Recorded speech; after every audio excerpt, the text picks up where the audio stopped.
Good day to you, farmers. In this video, I'm going to give you highlights on tomato production. What is required for you to make a pump harvest in tomato production? The first thing is start with the land preparation. When you prepare your soil very thorough, it means you're going to have a good crop establishment. Why? Because the fine tilled promotes proper nutrients uptake by the plant, as well as proper infiltration of water in the soil, because the soil is very good in terms of tilled.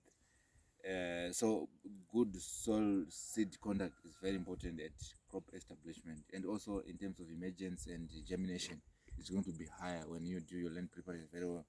But most importantly is the issue of soil analysis. You need to have your soil tested so that you understand the nutritional requirement of your crop, starting with the lime application.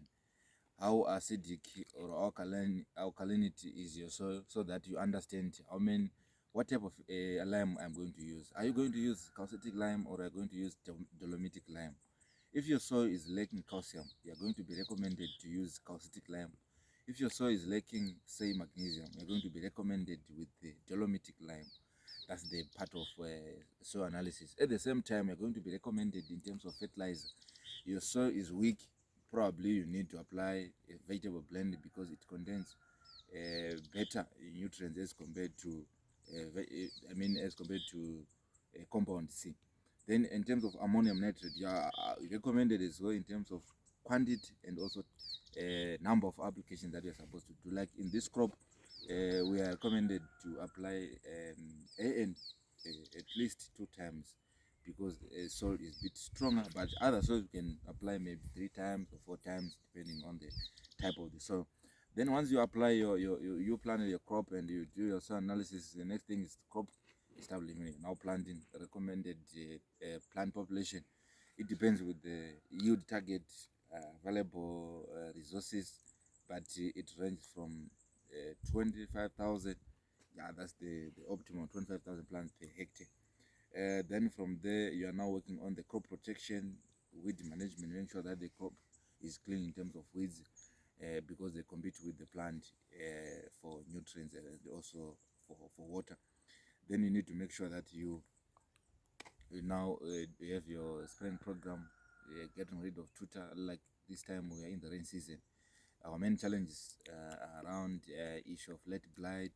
Do you have the preventative fungicides, copper chloride, bravo, and other chemicals that are recommended in that category? Then you should also have a curative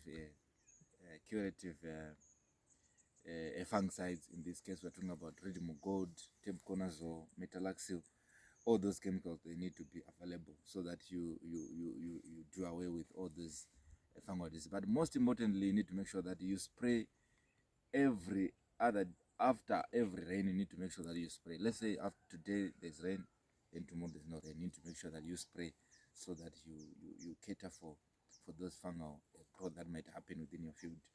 Then in terms of pests, obviously we have leaf miner and other pests. So you need to have your pest layer, malathion, belt, depending on your spraying program. So that's very important. Then from there, we are now working on fertilizer application. In most cases, once your plant reaches maturity or a flowering stage, you now need to play around with foliar fertilizers, those that promote flowering, potassium nitrate.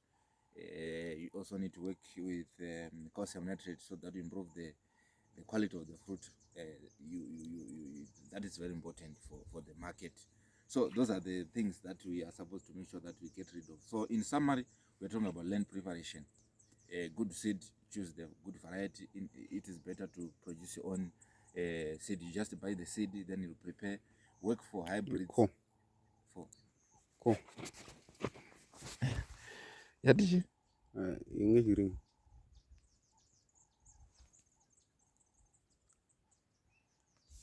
Alright. Unongokondinya ubaya ke karvaza skema to mara. Right.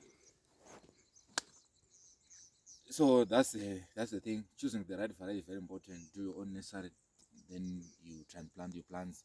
Then from there, if you're doing it in a greenhouse, you need to do trenches so that you fill those trenches with the manure, with mulch, so that you promote good results in terms of nutrient management. Then from there, it's now issue of crop protection, making sure that your crop is safe from different pests and diseases.